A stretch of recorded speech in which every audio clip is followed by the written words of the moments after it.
All right. So, welcome everyone.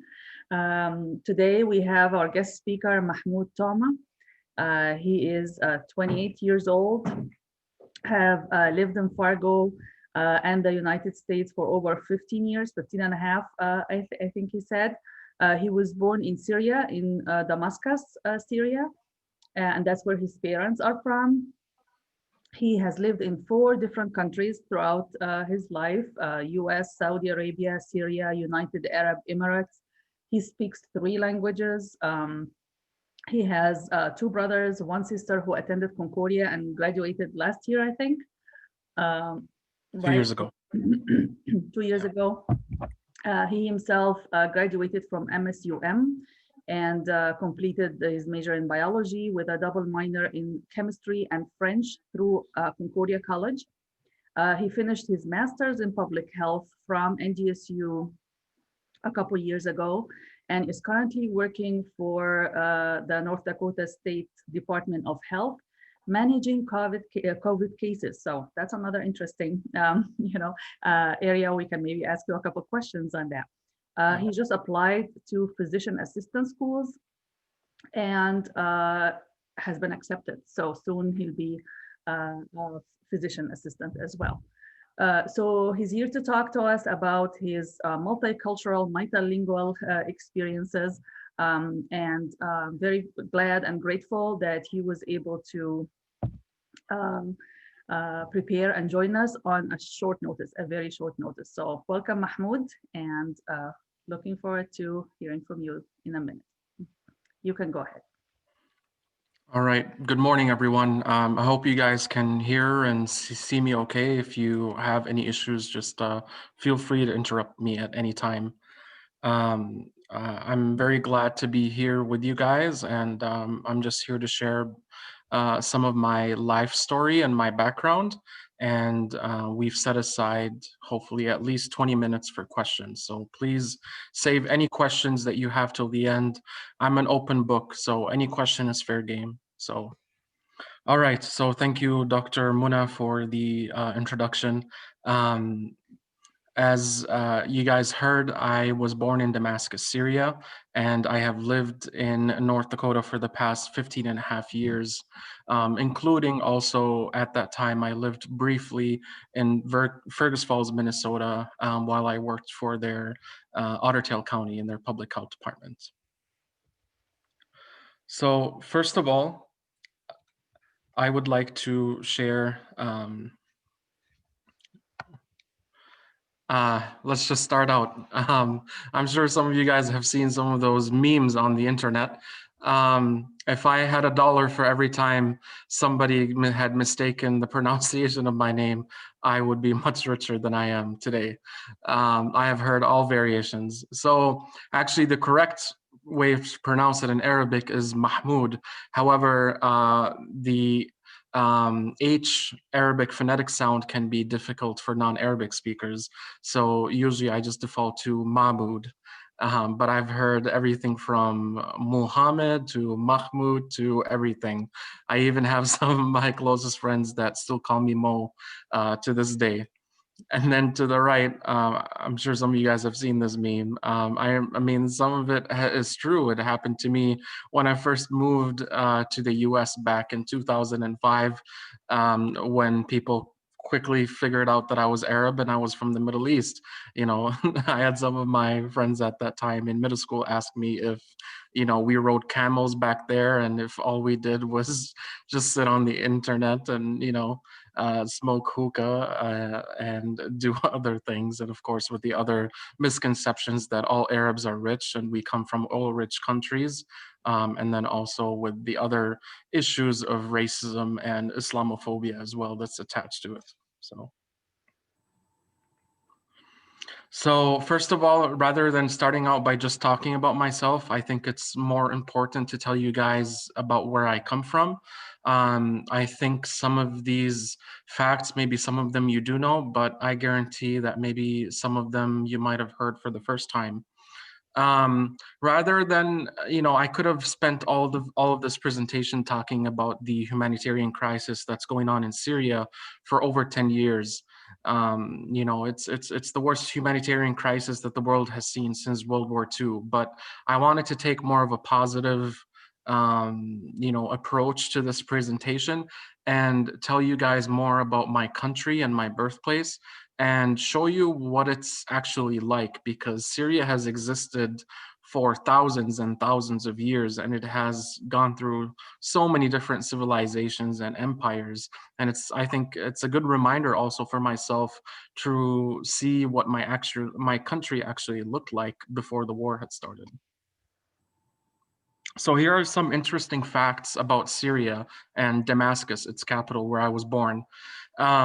It has been historically proven that Damascus is actually the oldest continuously occupied city in the world. It is believed that it is in Damascus where the first civilization continuously thrived, in Mesopotamia.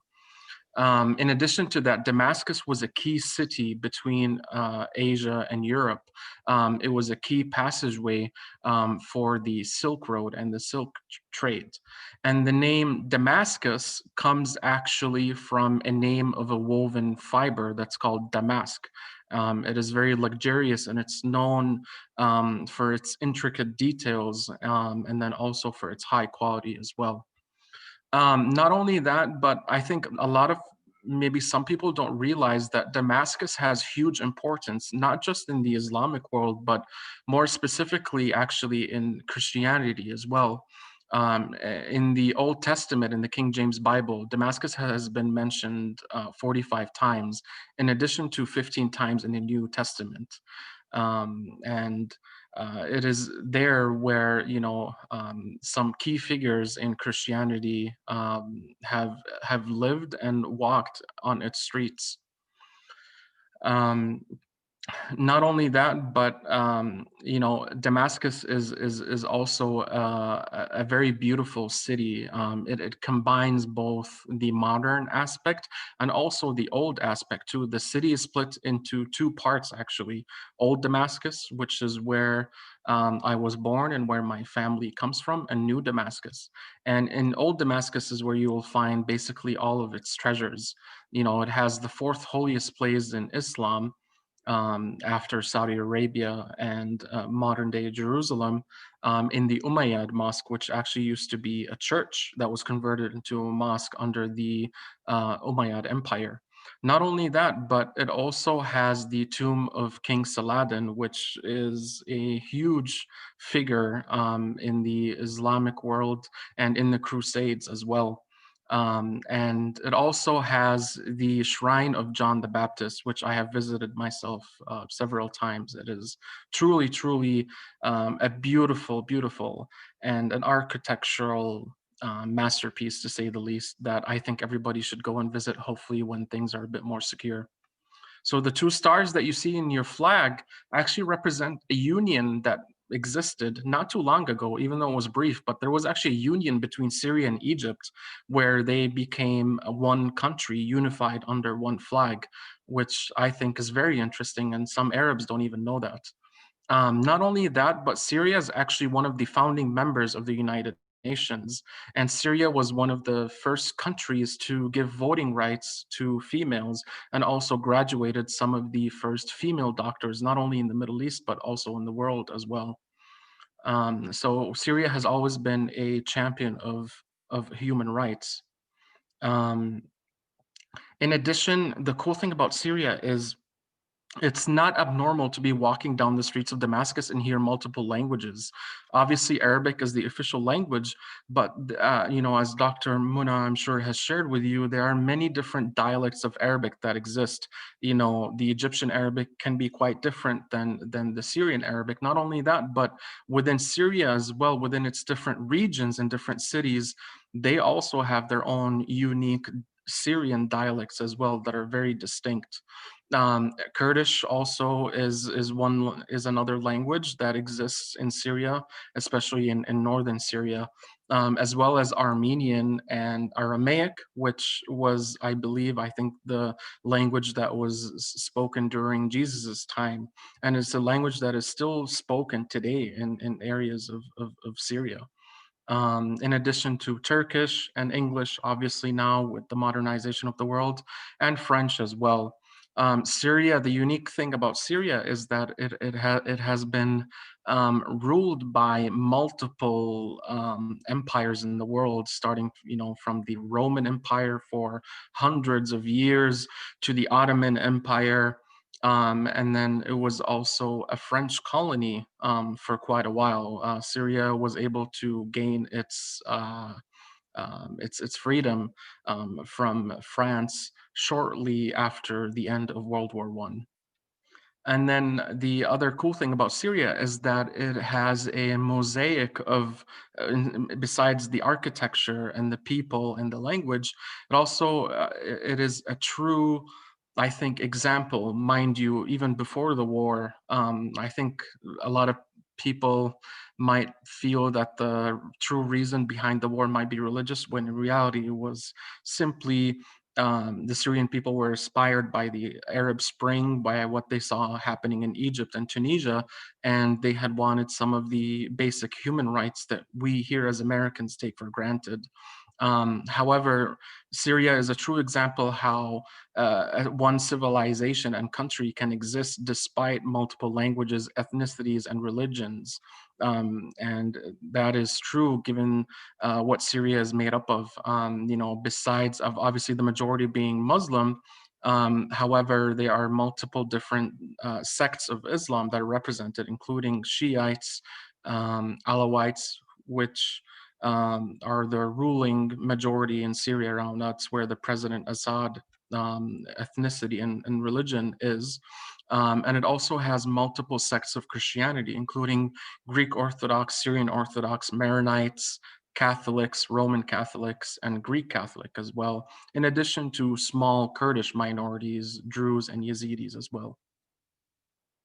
So obviously, I can't do a presentation about Syria without talking about the civil war. I have done multiple presentations like talking about the civil war, and I could spend hours and hours talking about it. It is something that is very near and dear to my heart, and something that I have been personally affected by as well. The bottom picture that you see is a modern day picture of Homs, which is where my mother is from. My dad is from the capital Damascus, and my mom is from Homs, a city in central Syria. It's the third largest city in Syria. And it shows you how basically 70% of the city is demolished to the ground. As I had shared, it's the worst humanitarian crisis. More than 14 million people have been displaced, whether internally as internal refugees or external refugees. And Syria is a country of 22 million. So we're talking more than 50 to 60% of the country are refugees. And according to the UN, it's going to take more than $7 billion to rebuild Syria. And those are estimates that were back in 2016. So you can only imagine that number has gone up. However, like I said, it's very important to remember what Syria actually looks like. All of these places are places that I have been to. The first picture that you see in the top left is Masht al-Hilu, which is only about 60 miles from Homs. The cool thing about Syria too is geographically, it's also very different. We do get all 4 seasons. We do get to see snow in some cities in Syria. I have seen snow myself back when I used to go back. I haven't been home in more than 10 years, but I was fortunate enough to go there during the winter, and it's very beautiful in the winter. You do get to see some light snow. We do have mountains. There are regions that are very dry and hot and humid, so we do have a desert as well. And then there are more areas that are flat, and then there are beautiful regions as well. And we share borders with beautiful countries such as Turkey in the north, Lebanon to the west, Israel, Palestine to the south, and Jordan as well. The other picture that you see is in Latakia, which is in the northwest region of Syria, arguably probably the most beautiful area in Syria. It is very green. The oceans are crystal blue, and it has always been a tourist hotspot before the civil war. And then, of course, we do have very old churches as well that have existed for hundreds, if not thousands of years as well. And then the picture that you see in the bottom right is the Umayyad Mosque, the mosque that I had told you about, the fourth most important, holiest place in the religion of Islam. And inside of there is actually where the shrine of John the Baptist exists. And like I'd mentioned, this is one of hundreds of pictures that you can find of the peaceful protest. I think a lot of people forget that the Civil War actually started out peacefully. There were peaceful protests. Mind you, they did not last very long. They lasted for about 11 months before factions of the Syrian army had defected, and then it was developed to be more of an armed resistance, and then later on it became a proxy war where more than 30 countries were involved, including superpowers such as the United States and Russia and Turkey. And then to the left is a city that is less than 30 miles east of Homs called Hama. This wheel has existed for hundreds and hundreds of years and is still functioning to this day. So now I'll get to tell you about myself. It's hard to do everything in a short amount of time, but I guess some of the basics.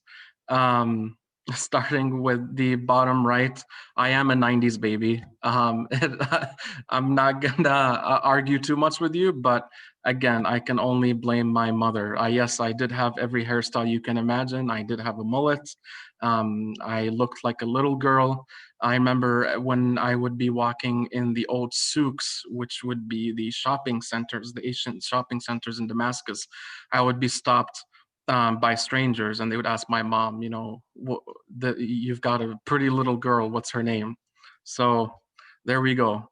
And then the picture in the top right is my father when he started his job in Saudi Arabia as a physician, and with my mom standing right behind him as well. And then the picture that you see center in the bottom was taken 2 years after we arrived to Fargo. There is me again with a strange hairstyle. I was a teenager. I think I was affected a bit by the show Jersey Shore, if any of you guys are familiar with it. And then there you see my mom, my sister Nadia, my brother Abdul, and then my youngest brother Omar was only probably, I want to say 2 years at that time. And then in the bottom left, it was when I graduated from MSUM in 2014. And then in the center was probably and is the happiest day of my life, and something I'm very, very proud about is the day I became a US citizen. I was the first one in my family to become a US citizen, and it took 12 years. So it's a very, very long time if you are an immigrant, and it's something that that I don't take for granted, and it's a day that I will remember for the rest of my life. And then to the left was when I graduated in December 2018 with my master's in public health from NDSU. So I will share with you also some hardship, because not everything is great. Much like in life, I've had to go through some very tough moments in my life.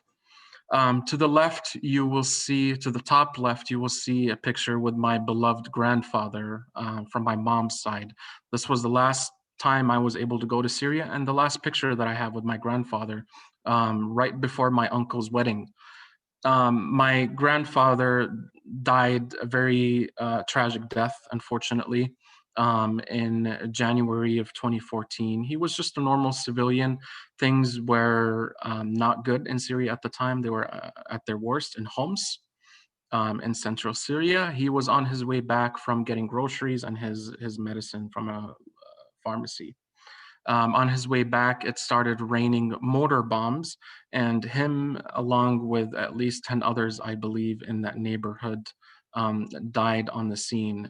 His neck was pierced by shrapnel, and he had lost a lot of blood, and his life could not be saved.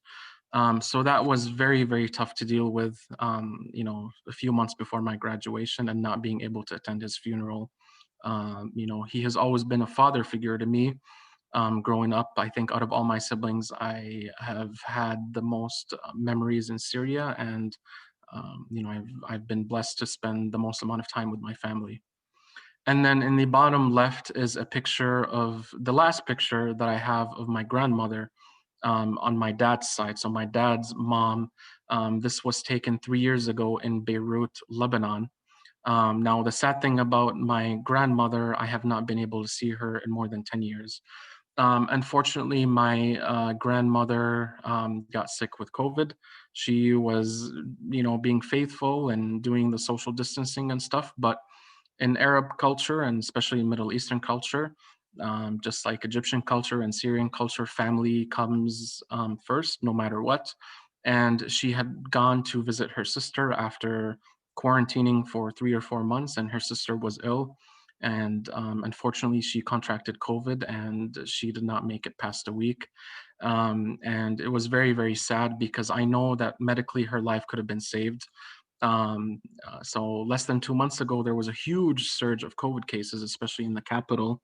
People, much like here in North Dakota, to be frank with you, did not take it seriously.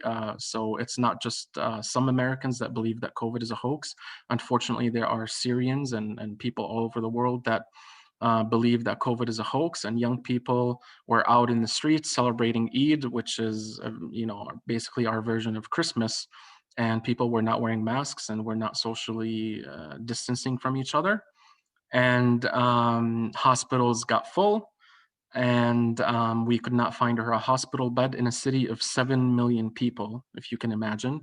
And it took us 3 days to find her an oxygen tank, and she passed away in the ambulance on her way to finding a hospital bed.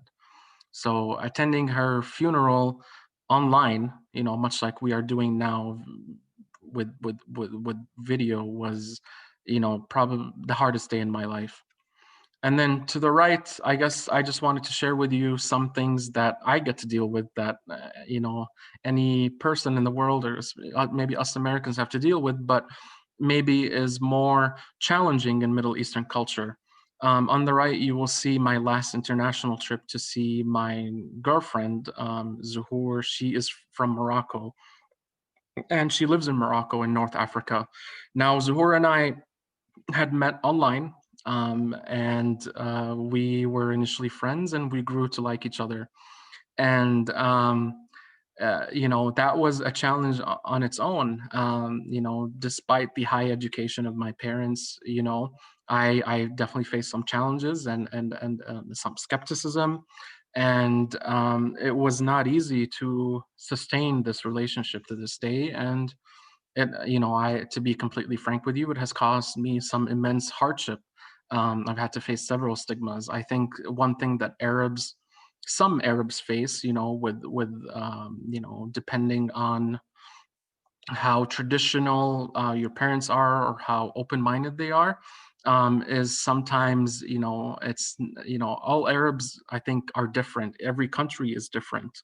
And to this day, there are some families that believe that marrying outside of your culture, outside of your country, can be a barrier sometimes.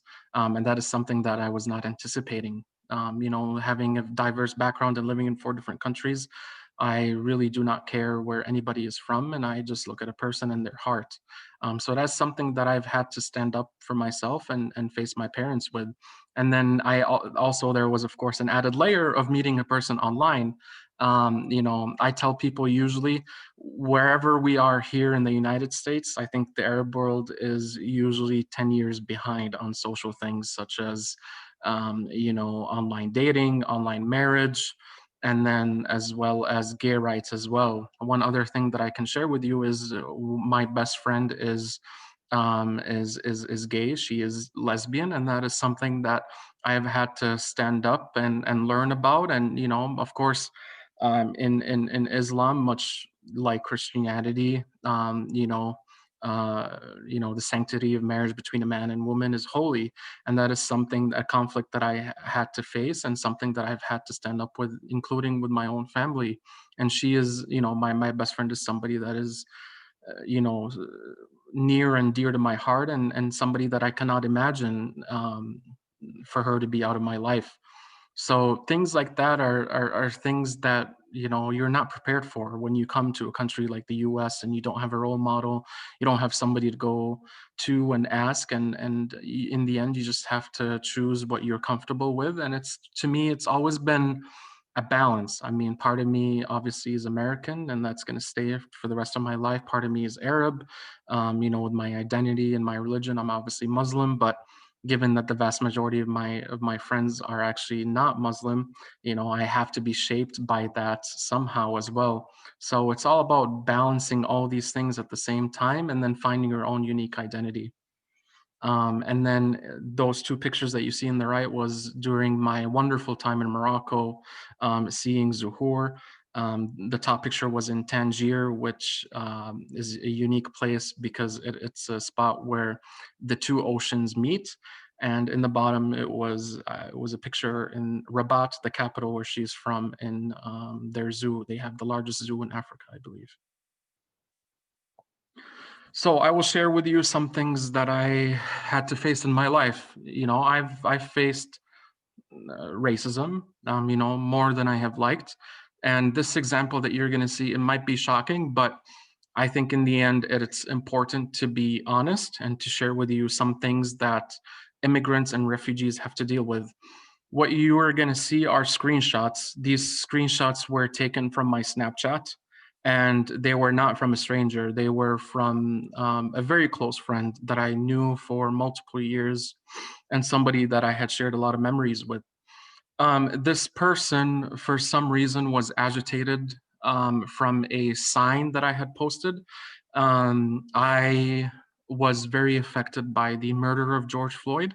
When I had seen that video, I think it brought back a lot of flashbacks of the same stuff and the same videos, the things that I would see on the news, and the same things that I saw in my eyes as well happening in Syria. And I felt like, as an American citizen, of course, we can have different opinions, but in the end, basic human rights, I think, is something that we can all agree on. And when I saw his murder, I could not just stand silent, and I participated in the peaceful protest in Fargo, much like thousands and thousands of others, you know. And in the end, I was very thankful for that opportunity. And I was even more thankful that the Fargo police were also understanding and were on our side as well.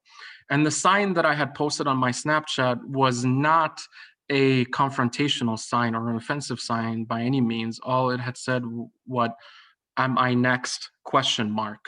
Um, and I had posted it on my private Snapchat, which only, has less than 50 people on it. And this was the response that I got from this ex-friend of mine. I'm not sure how big the text is on your screen, but I'm going to read it quick, I guess. And those are her words verbatim. Obviously, I'd crossed out her name, for privacy reasons, because I don't believe in that. She had shared that it's absolutely stupid. Have fun getting tear gassed if you think you're going to destroy our city. I thought you were a good person, but while going to protest and destroy our businesses shows a lot about you. Don't be surprised when taxes get raised to clean up the mess you'll create.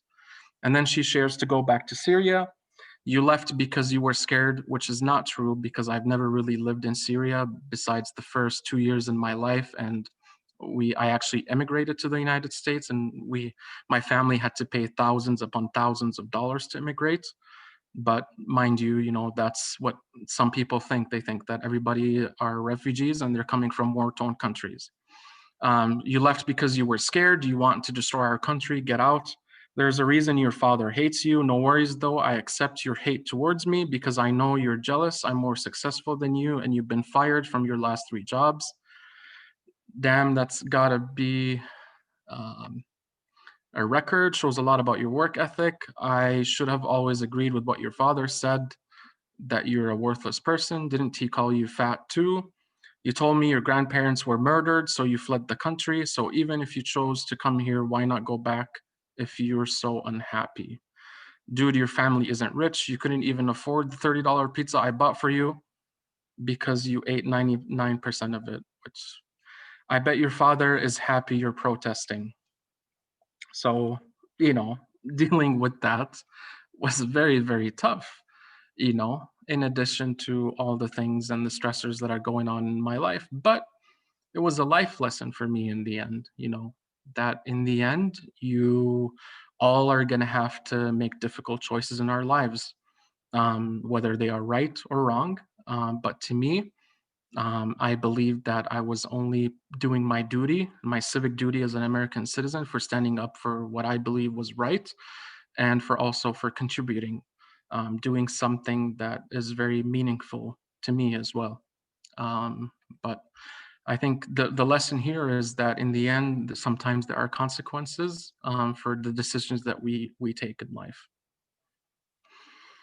And then on a lighter note, what do I do in my time, both in my free time and as a job?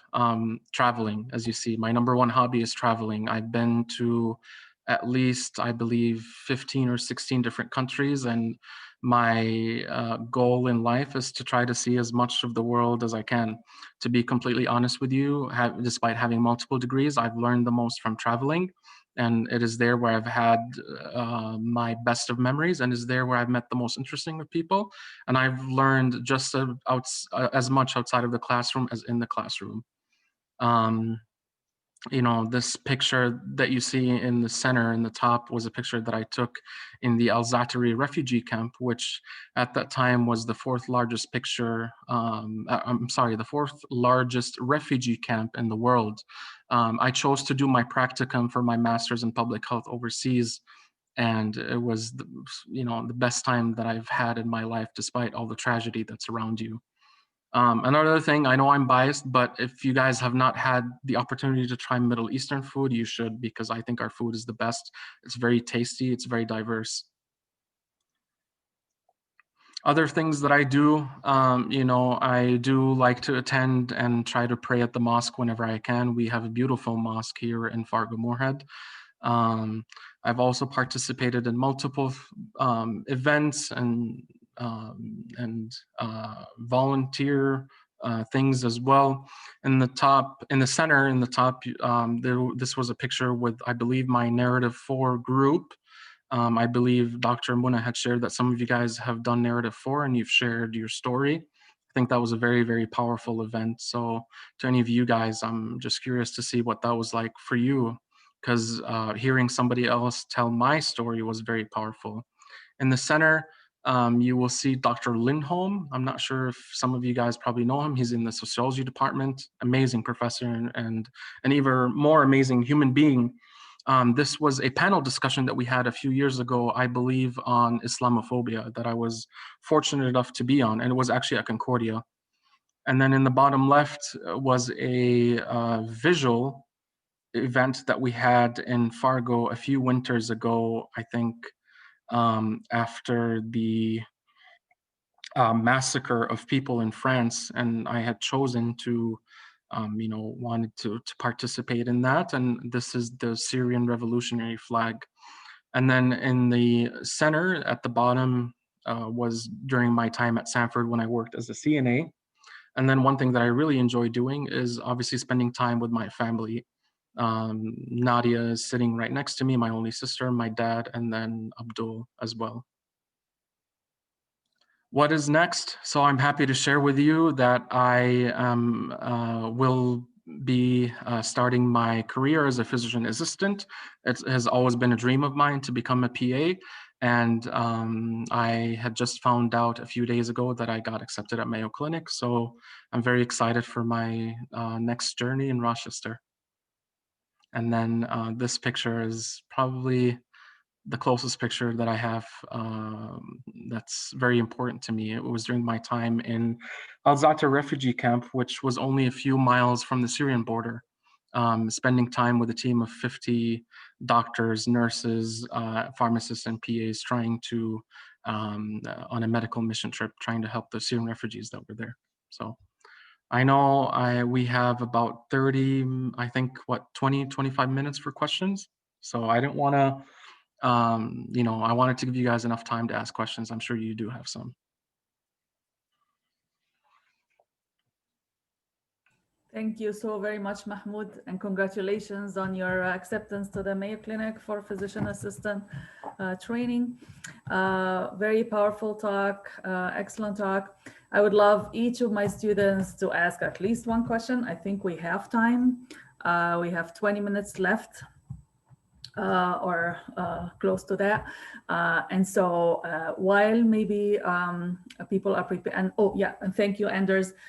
If you are able to turn on your camera when you ask a question, that would be awesome, so that Mahmoud can also meet you. That would be great. If not, if that's a problem, of course, no problem. But while you prepare your question, maybe I'll start with the first question. So that was a very powerful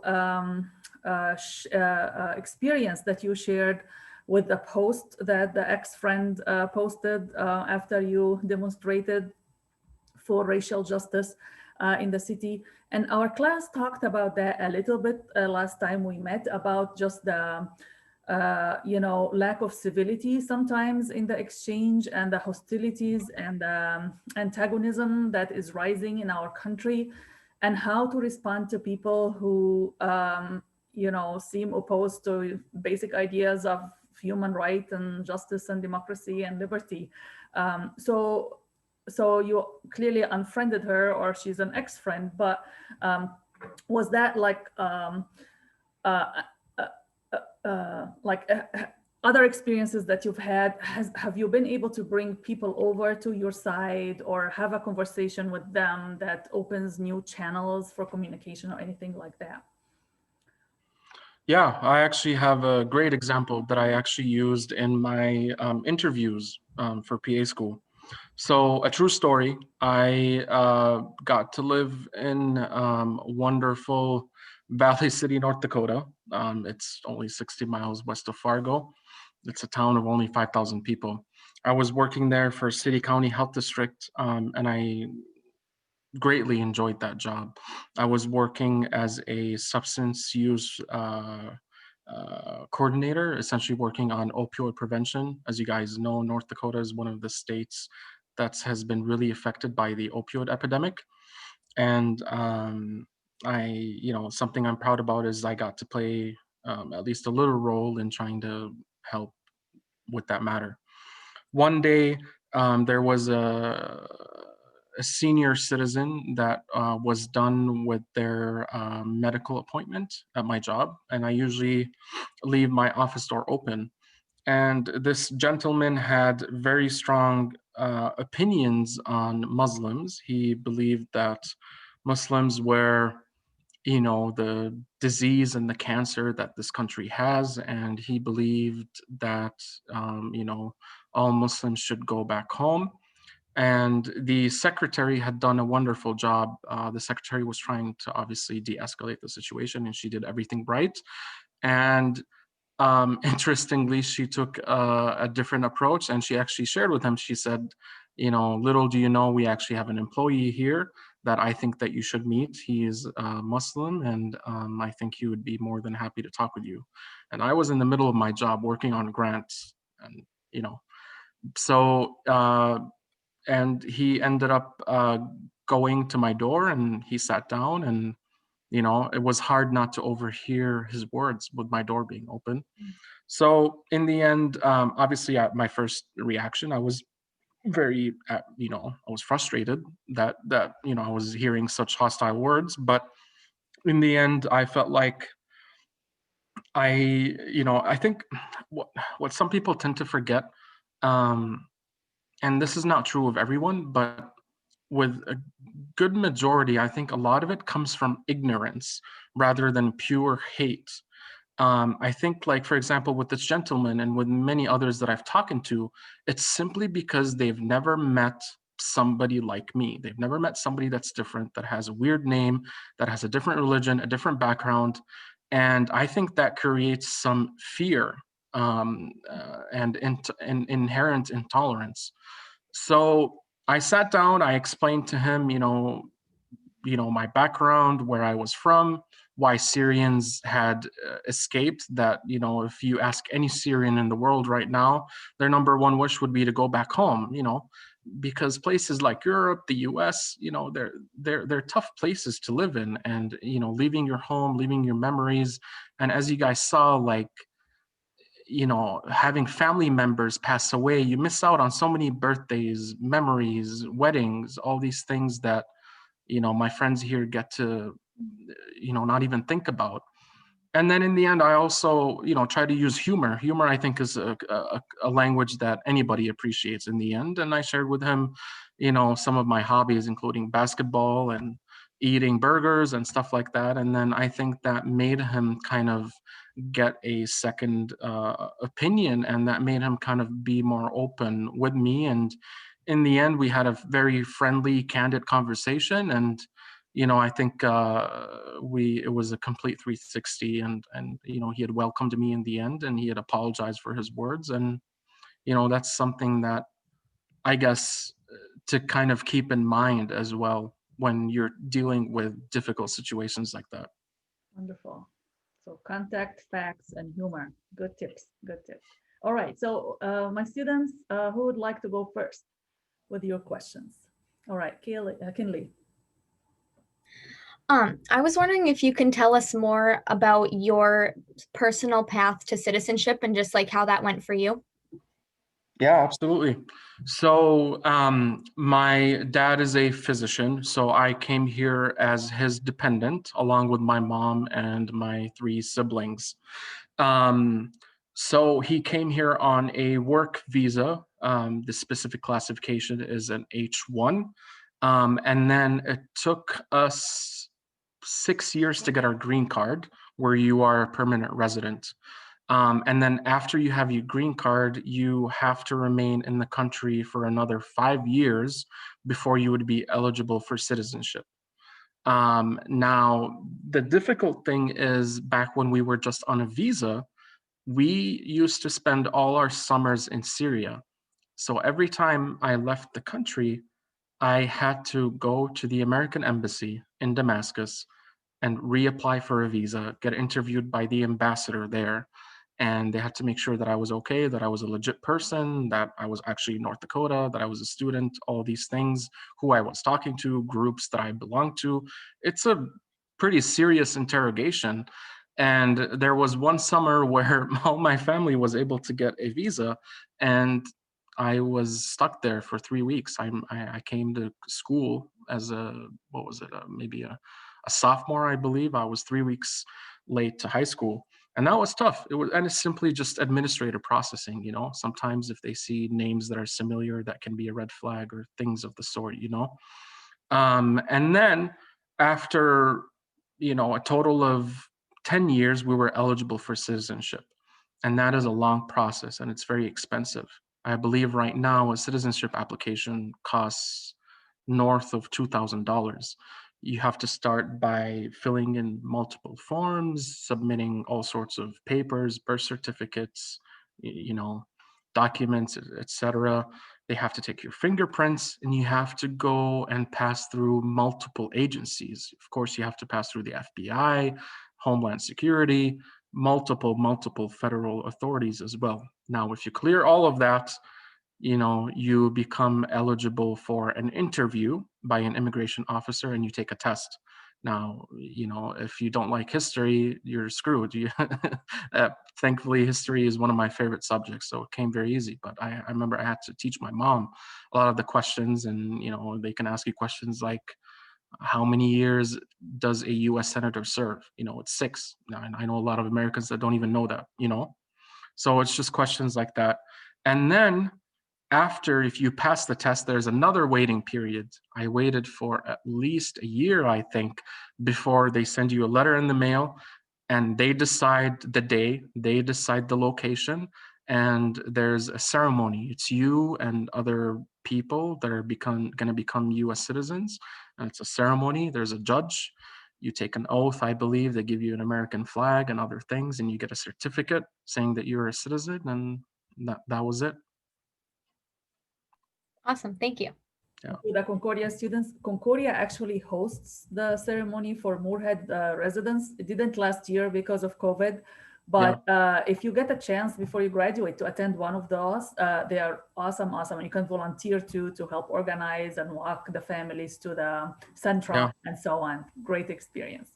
My mother had her citizenship ceremony on the Concordia campus, so that was awesome. All right, other questions?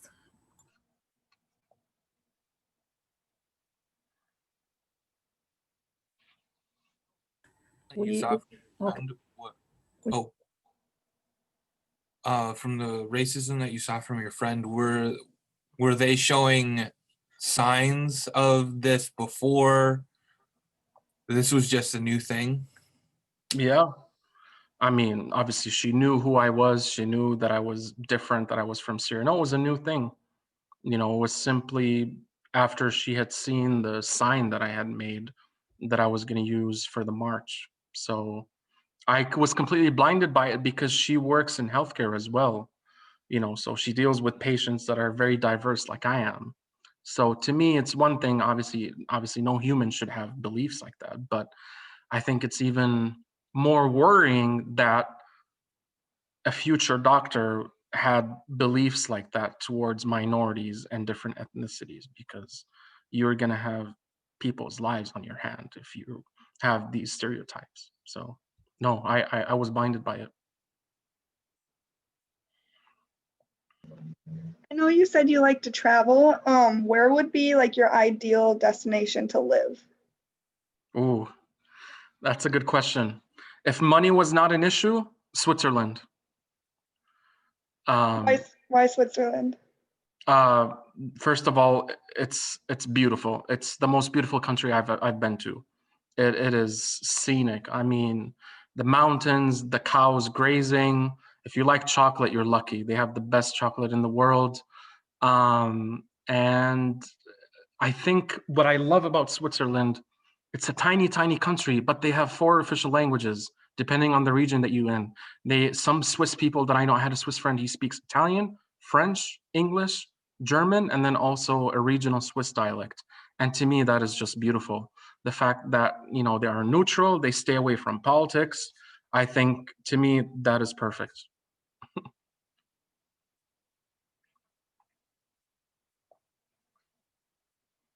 I guess I could have another question too. What languages do you all speak? Arabic is my first, and then I also know many dialects. With my girlfriend being from Morocco, I've picked up the Moroccan dialect. I can understand the Egyptian dialect pretty well. And then living in the Gulf, I can understand the Gulf, like the Saudi Emirati dialect. I can understand it pretty well as well. And then I also obviously English and French as well.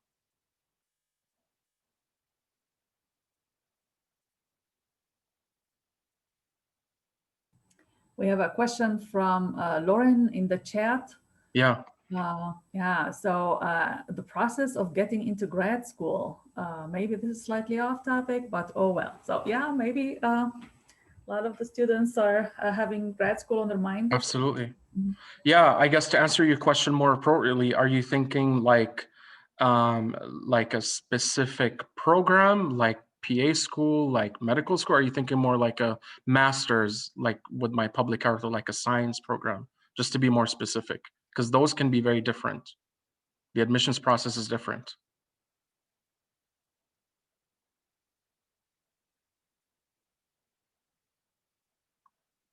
Yeah, so with the masters, you know, I remember, so one thing that you have to do is you have to take the GRE. In my case, I had taken the MCAT many years ago, so NDSU did not require me to take the GRE, but a lot of students have to take the GRE. Another thing that they want is, you know, like your resume has to be pretty polished as well. And then I believe I also needed a few letters of reference. So admissions to grad school was pretty straightforward, to be honest with you. There's a pretty quick turnaround. You don't have to wait a long time. Now, admissions to programs like PA or an MD program are much, much more complex, and they require a much longer waiting period and a lot of different criteria that you have to accomplish. So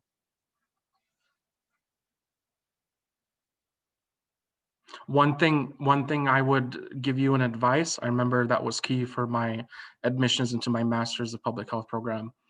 If you do not like writing, or writing is not your forte, try to use your professors or a close friend of yours that is a good writer to your advantage. One key thing that helped me both getting into grad school and also to PA is, I believe, my personal statement and my strength in writing. So learn how to write, I would say, and write eloquently so that your thoughts are well thought out. And then also be unique. Don't be afraid to show your diversity. I think that is key to get admitted no matter where you go. All right, I have a few questions, but I want to hold off because we haven't heard from Cassie or Anna or Sarah yet. So I want to give you a chance to ask your question, Anna. So obviously you already know a whole ton of languages. Are there any other languages that you would like to learn just for fun, or like if you have the time? Absolutely, yeah. They can be real or fictional. Yes, the next language that I have on my bucket list, if I can find time, maybe after PA school, is Spanish. Just because where I live here, and you know, Spanish I think is very beautiful, and a language that I would love to learn. You know, it's also a country that I've not been to. I would love to travel to Spain and Portugal, and then also to Southern America as well. I do have one close friend of mine is Mexican, so I think learning more about his culture through his language would be key. And then a dream language to learn would be Japanese, I think. I have so much admiration for Japanese culture and their country and how they do things and their people. I'm just fascinated. Everything from anime to Pokemon to music to everything. I could go on forever. Tokyo was a beautiful city to go to. So. Right on.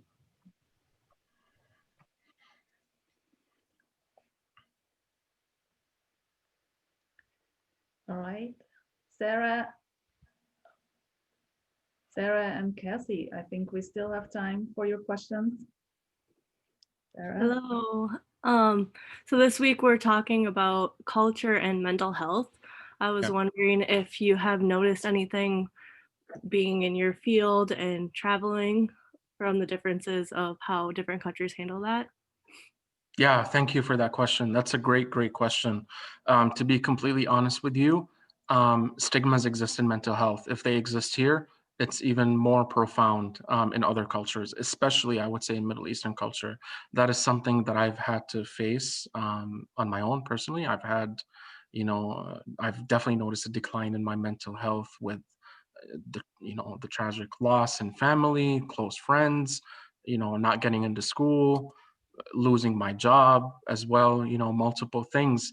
That is something that I think is not, there's a lot of work that needs to be done, to be honest with you. There needs to be a huge advance in not only the acceptance of mental health, but actually the promotion of mental health so that it is taken as a preventative step. That's my public health speaking, right now, public health side of me speaking.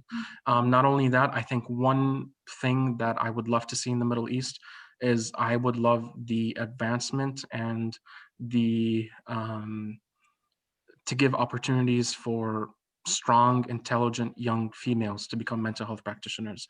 That is, I think, a barrier for a lot of people to go see a mental health practitioner because some people are not comfortable. Not everybody is comfortable seeing a male health practitioner. And I think if they see a female that they can connect well with, like for my mom, for example, I think with her own health issues, she felt much more comfortable seeing a female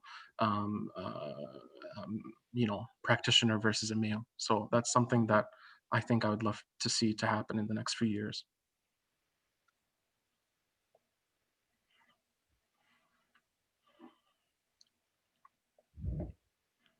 All right, Cassie, you got the last question probably. Yeah, so I was just wondering, you said you faced many hardships, with your girlfriend with dating outside your culture and stuff. Did your family or your close friends come to accept that eventually and stuff? Yeah, I mean, even my close friend and my close friends who are American, I mean, they thought I was being catfished in the beginning. They didn't believe that it was a real relationship, even though I told them that I had seen her in person, both in China and Beijing and in Morocco, but they still had their own doubts, given the circumstances, the long distance, the 6 or 7 hours between us and all these things. So with my friends, yes, I have an immense support circle in my friends. With my extended family, yes, a lot of them have knowing my personality, and they know who Mahmoud is as a person. They know that I'm very like strong and independent, and I don't listen well to others, including my family. Sometimes I can be pretty stubborn. With my family, they have definitely accepted it more than the past. I don't think they've met a 360. The one thing that's on my bucket list is neither of them, so neither mom or dad, have met her or been to Morocco or met her family. So I'm hoping and I'm praying that if they go and see how beautiful Morocco is, if any of you guys haven't been to Morocco, please go to Morocco. It's a beautiful country. There's so much to learn. And so I'm hoping if they see her and see her family and they see the amount of love that we have and share, that they will be more accepting and understanding. So we'll see.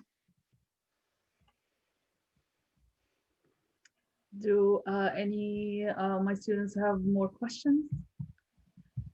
Well, I have a burning question in the last few minutes. So you talked about the Syrian revolution taking place because people were looking for freedom and having a voice, and were inspired by what happened in Tunisia and so on. So it's election season here, right? We have Yes. an election in a week. So can you tell us a little bit about the voting system, the election system back home versus here, and the huge privilege that we have here as citizens to actually be able to go vote and just like inspire us all to go stand those lines and vote?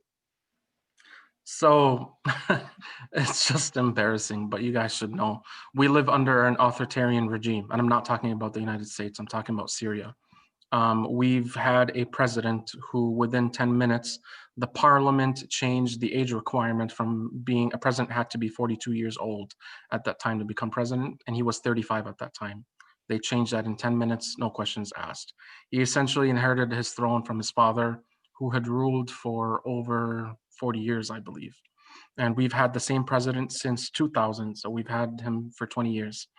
And just to give you an example of what our elections are like, apparently he seems to win every 7 years by a vast majority of 99%. So, I mean, it's comical to say the least. People are paid sometimes or forced, they are threatened that they would lose their job if they do not participate in pro-government protests. That's how they get their crowds sometimes, including my own uncle. He was basically threatened. His life and his job was threatened if he would not go out and wave the flag and hold pictures of the president. I mean, we're not too far off from North Korea, to be honest. That's who his allies are. That's why I to me, being American is the best blessing I have. Yes, we have many faults in our country here in the US.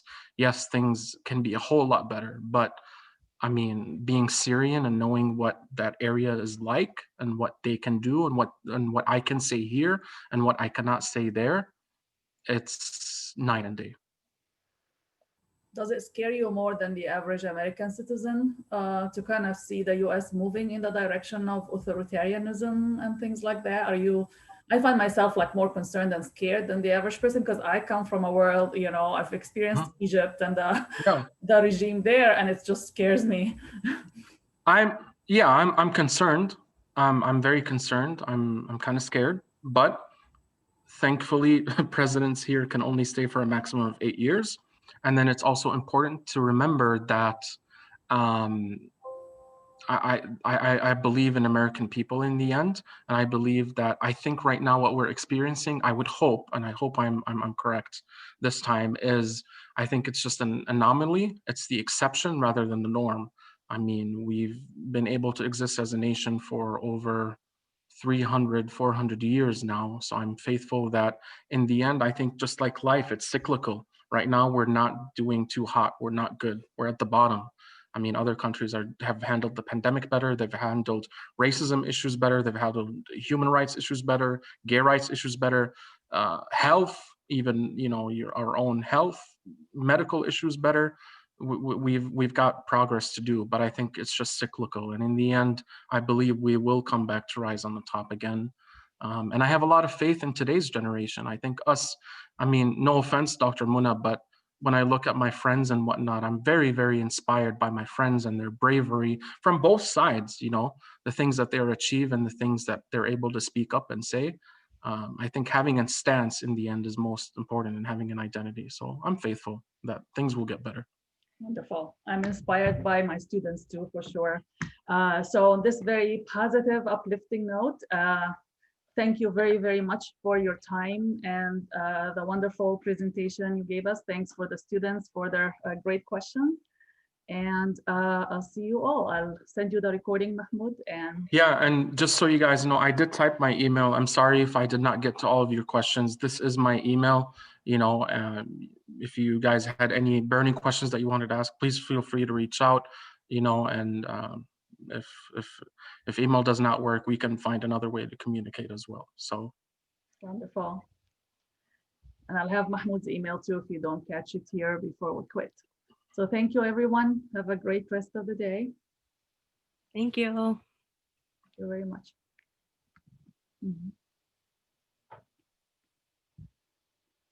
Thank you, Mahmoud. Appreciate it very much. Yeah, you're welcome.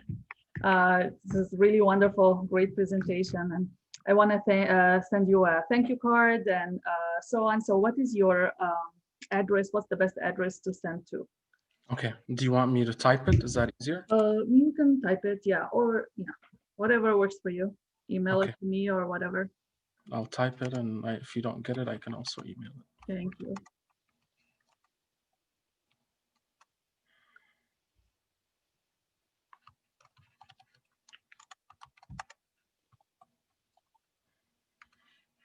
So it is 459040.